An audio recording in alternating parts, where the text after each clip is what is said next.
This is Kitzur Yomi as we continue learning the halachos in Siman Chav Ches, the halachos of Sefer Torah and other Kisvei Kodesh. We pick it up from Sif Yud. Says the Kitzur Ma'abed Kisvei Kodesh. Someone destroys Kisvei Kodesh. Oiver belav lo sasan kain l'Hashem lekechem. We actually saw this in the previous year. You have to protest b'korchei Sfarim. Those who bind Svarim, Shebedavkim v'tei chaluchas Kisvei Kodesh. Gavzich lizar ma'ik sheitzis Svarim Kodesh Yishanim l'uman akom l'karcha mechadesh. You give it to a guy. What do you have to be careful? Sheichom hem zaluchas ha'yishanais. That you should take the old cover from the guy latzniam to hide them. Why? So you name uman l'sever chol. Because you don't want the uman, you don't want the guy to use them for secular books. They would take the old covers and they could use them to bind other items. Says the Kitzur, we have to be critically careful about that. We continue with Sif Yud Aleph Ein Leicha Sefer Torah Tzilim Mezuzah Min Akum. You cannot buy Sefer Torah Tzilim Mezuzah from a guy.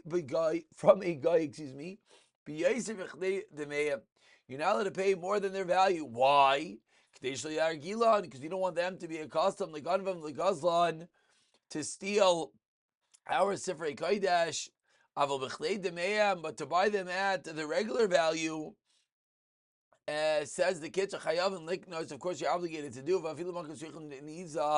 even if you're buying it just to bury them. The note, interesting to note, is note 28 over here says it sounds like even a little bit more than their value is not allowed, which of course is not so simple, and the Mishnah Berurah says then you should for slightly more, just not if it's largely more.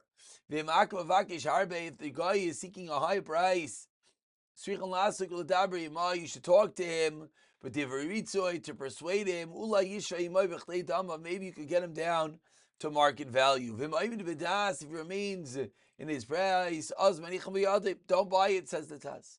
You don't ask him to sell for a much discounted price. Why? Because the guy might be mavaza them, angrily discard them, and it might be destroyed. And we continue with Sivya Beis Nafal Sefer Torah Miyadai.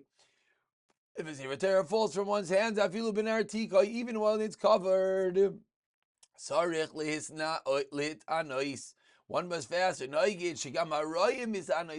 that sees the Sefer Torah fall, Rachman al-Islan, has to fast as well. Finally, Sivya Gimel Aser Lichtai Pasik B'Lisir, to do not write a pasik without etching the line onto parchment. Yeshavim, some say, Magen Avram, does Lichtlev Divrei Chol, Ksav Ashur, Shkaiz B'Torah, you're not allowed to write Divrei Chol with in the Ksav Ashuras, which is how we write a Sefer Torah. We continue with Sif Chav Tes, which are going to get us a bit into Midos. The Akdam over here quotes the Rambam in Achaz Deis that a person could have a naturally inclined nature to a certain way, certain things we could learn. Let's see. Says the Kitzur Sif Aleph. Says the Kitzur. One person is unlike the next in their nature. Some are quick-tempered. Kayis Talmud gets angry quickly. There's some who are very calm. Or gets angry once in years. Humble. He has incredible Taiva's credible inclinations towards pleasures and indulgences. Never satiated. And some have a pure heart. It doesn't desire. So really the Kitzur is beginning to teach us that people have naturally different levels of midos, different levels of anger, different levels of taiva, different levels of desires. Yeshval nefesh achava. There are those who have a very expansive nefesh. All the money in the world won't satisfy them. One who loves money will never be satiated. There's some that restrict themselves. And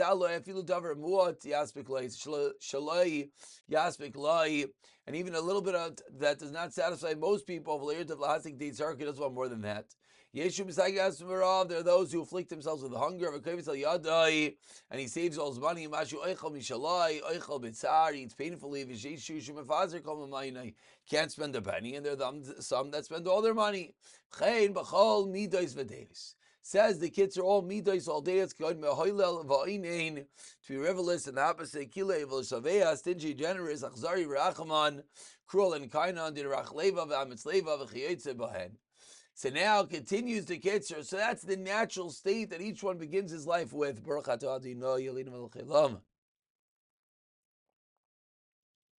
Says the Kitzur Sif Beis, the good and proper way. One has to accustom himself to go down the middle road. You should desire that's only that which your body needs. And he cannot survive without them. You shouldn't work unnecessarily, just for that which you need right then. Better is little. One should not be very tight-fisted. You shouldn't just spend money for no reason.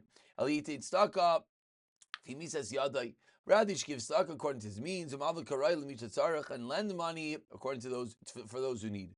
You should not be frivolous and light-headed, not depressed and solemn. Samach kol yamav. You should be happy, menachas, pleasant. He's cheerful. So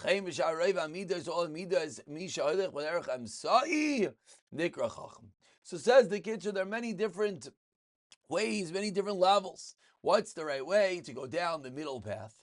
We conclude with Sif Gimel. Says the Kitzur that there are exceptions to this rule of always going down the middle road. Arrogance is terrible. One should not even have a little bit of gaiva. Very humble. Very, very humble. How do you do this? Says the Kitzur based on the Geras Ramban. How do you make yourself humble and modest? Kol dvarecha yubenachas. All your words should be calm. Your head should be bowed. Your eyes should look downward. Your heart should be upward to Hashem. Consider everyone greater than you. If someone else is greater than you, honor him. If he's wealthier than you, you gotta honor him. Rabbi would honor the wealthy. And realize Hashem must have given them the wealth. He must be deserving. Now let's say no, you're wiser and you have more money. Why do you honor the other guy? He must be a bigger tzaddik than you. Because if you commit an avera nechshav keshagig v'aynes, if you think about this always, you'll not be arrogant. It'll be good for you. The incredible practice we have to have towards gaiva and how we have to work on humility. We'll pick it up from here. B'siyata dishmaya.